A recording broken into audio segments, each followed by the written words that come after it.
Bonjour maman. Bonjour, papa. Bon, comment allez-vous? Ça va par sa grâce. Amen. La santé, Big manager. les affaires. Ah, les affaires. La santé, grâce à Dieu. Ça va, Le on est pays, par la grâce de Dieu, le pays. Le pays, nous bénissons le pays, c'est notre mère patrie. Ma mère va naïm, bien va, de façon, c'est sera toujours ma maman. Donc, le Congo, je l'aimerai toujours. C'est ici que Dieu avait choisi que je dois évoluer. Donc, on doit toujours bénir notre mère patrie. Alors, maman Hortense, nous aimerions connaître c'est qui maman Hortense. En peu de mots. Je suis maman Hortense Tingani, fils du feu Tingani Antoine et de Péléva Jeannette, mère de 3 enfants, une fille et 2 garçons, patriote congolaise. Votre compatriote congolaise. D'accord. Servante de Dieu. Amen. Ouais. Maman Hortense, nous allons parler du groupe Nkembo Nkembo. Vous en faites partie. Et nous aimerions connaître comment est né le groupe Nkembo Nkembo. En fait, pour être sincère, Nkembo Nkembo comme tel, dans le groupe Nkembo Nkembo, je n'y ai jamais été. Ils ont commencé avant moi. Par contre, je fais partie de ceux qui font le genre Nkembo Nkembo. Et Nkembo Nkembo, le concepteur de ce genre Nkembo Nkembo, c'est mon mari René Pousse. Donc, en tant qu'épouse, je suis censé soutenir l'œuvre de mon mari. La preuve en est que Nkembo Nkembo, en tant que groupe, ça n'existe plus. Mais le genre a voyagé dans le temps. Nous autres, on fait partie de ces ambassadrices-là qui a continué à élever ce genre Nkembo Nkembo jusqu'à ce jour. Donc c'est ça, Nkembo Nkembo, en fait, c'est un genre de musique créé par le père René Pousse. On aimerait connaître quel a été l'objectif principal du genre ou du groupe Nkembo Nkembo. Parce qu'on a retrouvé cette musique beaucoup plus dans les veillées que dans les églises comme telles. Du coup, on appelle vulgairement la musique des veillées. Pour ceux qui ne maîtrisent pas certainement la langue ou encore par la musicalité, on se dit que c'est une musique des veillées. C'est un grand sujet. Je me disais que la question que tu viens de poser concernant ce genre qu'on a baptisé, qu'on a diabolisé, on lui donnait l'étiquette de la musique des veillées. J'ai toujours rêvé avoir des conférences ou des émissions tournées spécialement sur ça. Parce que les gens, mon peuple périt, la Bible dit que mon peuple périt par manque de connaissances. Les gens sont ignorants. Pour revenir à ta question, la question posée, c'était le but que vous visiez. Sur la musique avec le genre Nkembo Nkembo. C'est juste l'évangélisation. C'est juste l'évangélisation. On voulait sauver, on l'a sauvé aussi, les âmes à travers ce genre de musique, à travers cette musique. C'est une musique évangélique. C'est parce que au début, on a pu se chanter en Congo. À notre début, on a pu se chanter en Congo. Et ce n'est pas aussi une erreur. Parce que chaque peuple adore et loue Dieu selon leur culture. Et dans les cultures, vous trouverez des langues. Hein? Dans les cultures, vous trouverez des langues. Dieu est aussi dans les langues. Donc, et d'ailleurs, ces cantiques chantés en Congo, moi, quand j'ai cru le message, je pensais que c'était les cantiques qu'on chantait dans les tabernacles. Mais une fois arrivé à Brazzaville en 2001, Dieu avait fait que je puisse louer près de l'église protestante. Mais tout ce qu'il chantait en Congo, moi, je connaissais ça en français. Donc, ce sont des cantiques inspirés. Et la majorité, les premiers cantiques Nkembo Nkembo, ce ne sont pas des compositions, ce sont des cantiques qui ont toujours existé en Congo. Et dans le message de Branham, on interprète ça en français. Et les cantiques en question, tu vas par exemple, tu vas en Angleterre, le Britannique va te chanter ça, Toi, tu vas chanter en Congo, le français va chanter en français. Donc, n'importe quelle langue, faut que ce soit des cantiques universels. Là, on va parler des noms qui ont fait le genre, comme tu sais le dire, de la manière dont tu es en train de nous recadrer, le genre Kembo Kembo. Est-ce qu'on peut avoir les noms euh, des grandes figures, encore les grands noms qui ont marqué Kembo Kembo? La première, la grande prêtresse, paix à son âme, la grande prêtre mère, la sœur Thierry Nathalie. C'est elle, en fait, qui avait commencé, qui a ressuscité les dons qui sommeillent en nous tous. C'est la sœur Thierry Nathalie. Ça, parmi ses albums très connus, Mama Yindule. Yeye mama buina vavanza, so landila ifetilanda, ila yanzambito ya satana, so la buina vavanza. Donc ce chant-là est de la République du Congo. Bien sûr. Parce qu'il y a une confusion qui se porte. Il y a d'autres pays dont je tais le nom qui disent que le chant leur appartient. Non, l'original, c'est pour le Congo 240. Avec notre défunte sœur, à son âme, la sœur Tchikinata. En dehors de la musique profane, la première voix, la plus grande voix à s'élever au Congo, qui a impacté et qui continue à impacter bien qu'elle est aujourd'hui dans le séjour de mort, mais ses œuvres continuent à nous bercer, continuent à gagner les âmes, continuent à nous faire du bien. La sœur Tchéké Nathalie. Ah bon? Oui. La première voix oui. féminine au Congo. Oui. Ah bon? Oui. Vous le confirmez? Bien sûr, personne ne peut pas le reconnaître, c'est faire preuve de mauvaise foi. Hein? On ne change pas l'histoire. Moi qui est en train de la témoigner aussi, je chante comme elle. Et on âge, je suis sa grande sœur. Mais c'est en âge, je suis dans sa grande sœur. Mais en matière de sortie, c'est elle qui était sortie la première. Et petite en âge. Elle devrait avoir 13 ans quand elle a commencé à chanter. Elle devrait avoir 13 ans, 14 ans, Nathalie. Elle avait commencé très tôt, elle nous a quittés aussi très tôt, malheureusement. C'est ça. Et vient aussi dans ce parcours-là, dans ce lot-là, il y avait un groupe, ils étaient en famille. Il y avait un certain Papa Sola. Et son label s'appelait Les Sola Chantent. Le papa là n'est plus avec nous aussi, il était parti avant même la sœur Nathalie. Il chantait avec ses enfants. Ses enfants sont encore en vie. Brièvement, il y a un petit refrain de chant qu'ils ont eu à chanter, à son phare.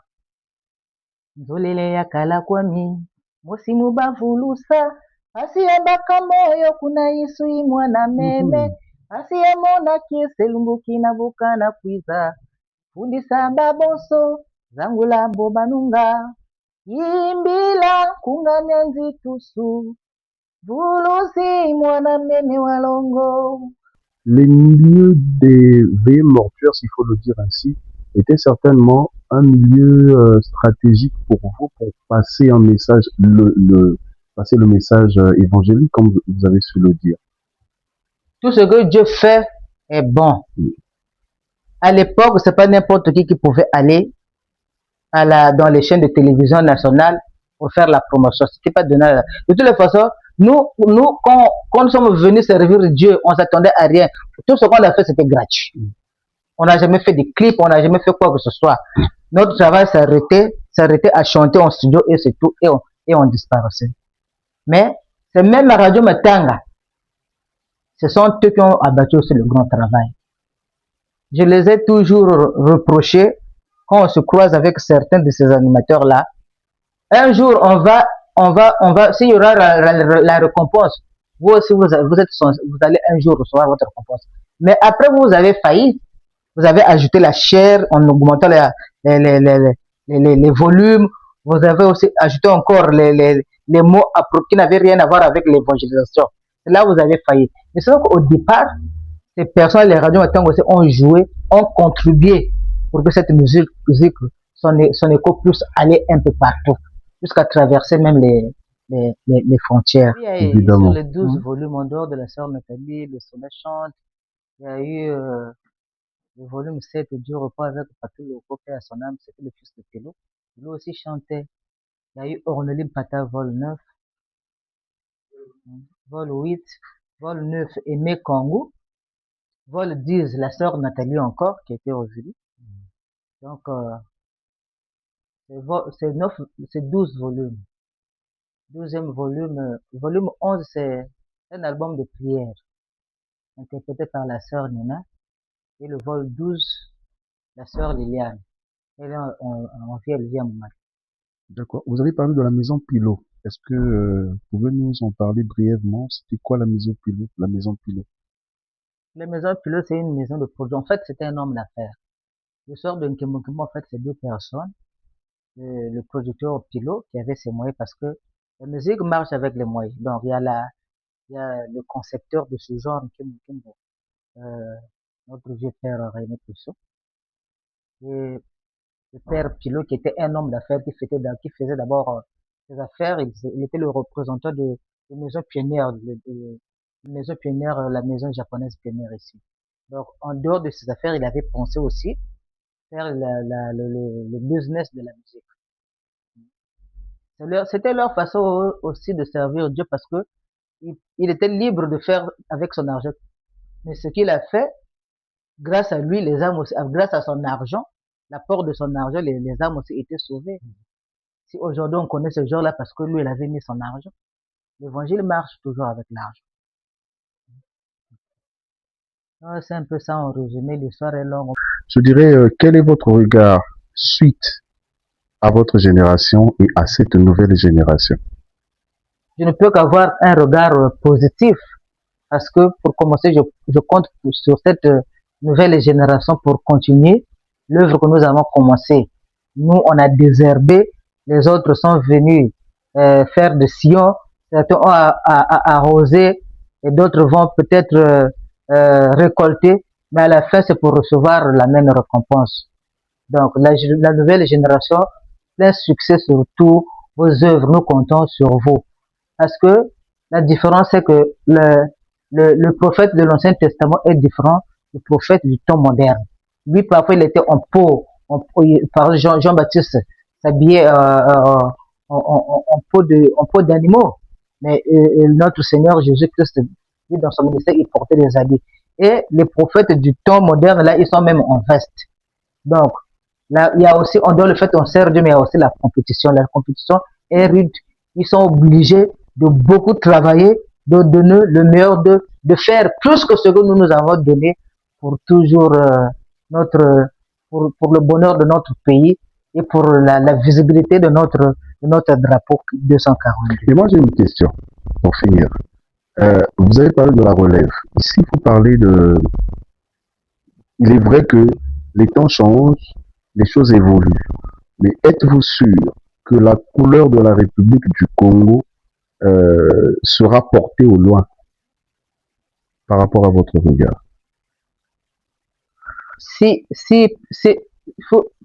La Bible dit qu'il faut ajouter à la fois la connaissance. Vous savez, courir en vain, c'est pas bien aussi. Nous avons une identité que parfois les gens refusent. Ce qu'ils appellent la musique de veillée, quand tu pars sur le plan mondial, c'est ça notre couleur. Nous étions une fois en Afrique du Sud, on n'était pas obligé de se présenter.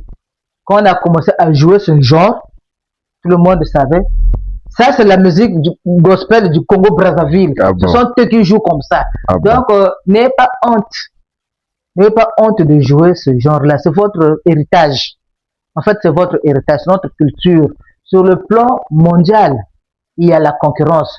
Tu peux aller ici au Congo, tu peux interpréter nos frères Kino, tu peux interpréter nos frères ivoiriens. Mais du coup, tu es en perte d'identité. Le jour où tu seras en face des Quinois, des Quinois, tu seras en face des Ivoiriens, des Gabonais, tu peux reproduire le Makossa camerounais, mais le Cameroun veut dire Yazo copier Kakabiso. Donc, n'ayez pas honte de prendre votre identité. En dehors des cantiques d'adoration, quand il s'agit de louer Dieu, prenez votre couleur, c'est votre héritage. C'est tout ce que je peux dire à mes enfants. Merci, ça a été un plaisir pour nous. Et nous... Ça fait toujours du bien. Je suis très casanière. Ça fait toujours du bien de recevoir les visiteurs et la maison qui reçoit est bénie.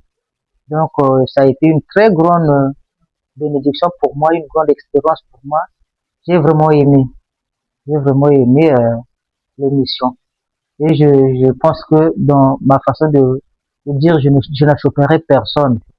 Mon but de l'émission, c'est d'apporter ma contribution dans le gospel 42, peut-être à travers peut-être les conseils. Donc, s'il y a eu dérapage, mettez ça dans le code de mon ignorance. Et pardonnez. En 98 à Pointe-Noire, j'avais chanté 2 albums là-bas qui a fait écho. Il y a aussi l'heure de la victoire, j'avais interprété mon interprétation, ma version à moi. L'heure de la victoire et de la vérité a sonné dans mon cœur, que Jésus soit loué, que Jésus soit loué dans la vérité, que Jésus soit loué à perpétuité. Rentrons à Brazzaville en 2001.